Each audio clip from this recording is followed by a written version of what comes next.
Now imagine being able to shrink yourself, Alice in Wonderland style, and then climb into a tiny plane to race around an empty warehouse with all your mates. Well, that comes close to explaining the thrill of drone racing. We've heard a lot about the unmanned aircraft being used in warfare and in business, but drones are also the latest thing in sport. Special glasses and a camera mounted on the drone give racers the feeling that they're flying. And it's not just for fun, there are major competitions and sponsorships and prize money. Lateline's Jason Om takes us inside the underground world of drone racing.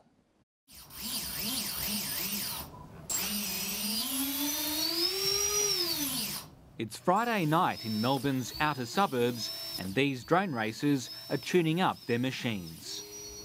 Engines armed. Telemetry lost. Do you talk back to it? Sometimes. I swear a lot at it, especially when I crash. Telemetry lost. We found these young men through the network of drone hobbyists on the internet. Everything seems to be working, so it'll be ready to race tomorrow. They've spent hours custom building their own drones, equipping them with onboard cameras. This is a screen that you can actually see the first-person view of the aircraft. What type of vision do you usually go for? If I fly indoors, I usually look for the obstacles. And if I fly outdoors, I just look for some good sceneries. I've replaced parts here and there. And where did you get this from? Tupperware. That's from a $2 shop, essentially. So it's not your mum's? No, not my mum's. They've mostly been flying at empty car parks late at night, but their next race will be held at an abandoned warehouse. The faster you go, or if you crash, sometimes you'll get a nice adrenaline rush out of it. It's very realistic. So why do you do it?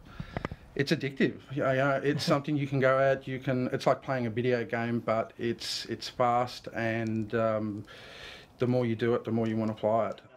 After a few final checks, it's time for some pre-race training. Oh, it always helps to spend a little while.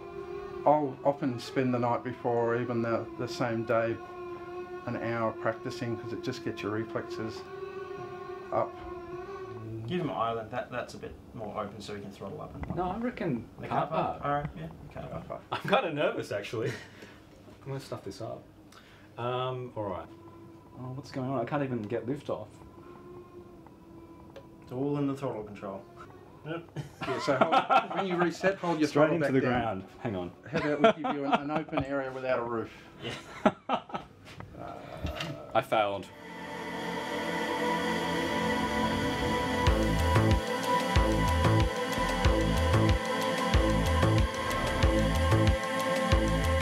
For me personally, I like how you can get a bit of speed up and you can get nice big corners that you just take it really smooth around the edge.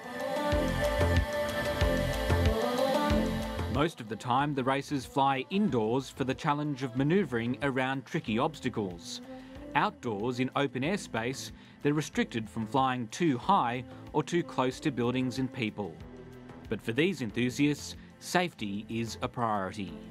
If you see people that aren't part of us, or anyone out there, just call out people on the field. Let the pilots know they're out and about, so we can slow down and just not hit them.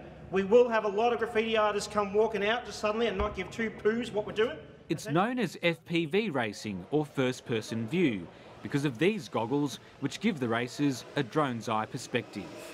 I fly full-size aircraft and I like being up there, but there's no way you would catch me in my glider flying between two trees, because if I get it wrong, I'm going to end up in a coffin. But with something like this, I can go out there and do it. If I get it wrong, worst thing that happens is I need to rebuild the frame. So it gives you this freedom and like that boyhood dream of just doing crazy things. You can do it now in a fun and safe way.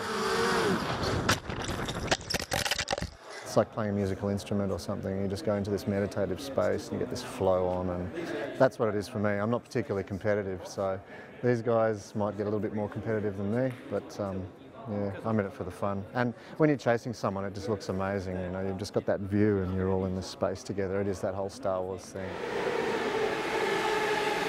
In Australia, the larger FPV groups gather in Victoria, Queensland and Tasmania at the grassroots level.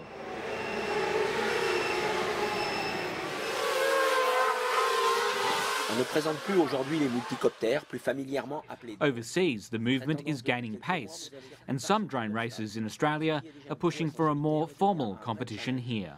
In the near future, we want to legitimise it a lot more by having official meets that have all the approvals, all the insurance and everything like that, so we can start giving out prizes, start having things televised. Oh, you're about to go number one? Yep. Okay, sweet.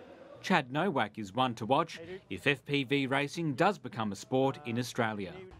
We're all armed. We're all good to go. 3, 2, 1, launch!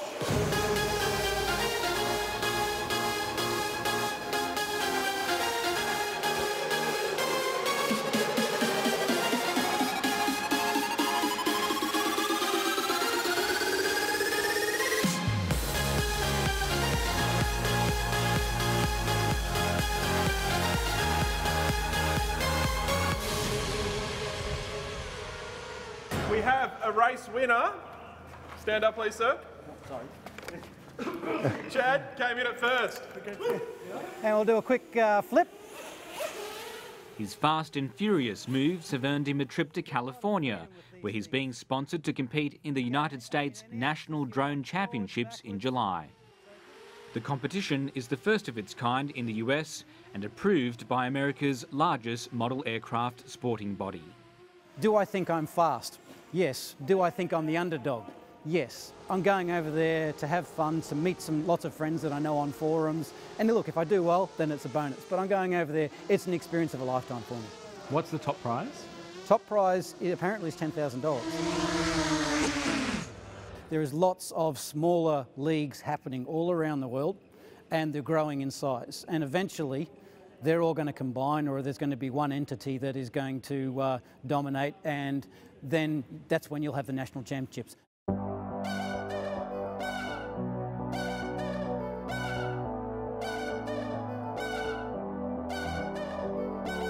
Perhaps one day this subculture might grow into a fully fledged sport, and when it happens, this group is likely to be at the forefront.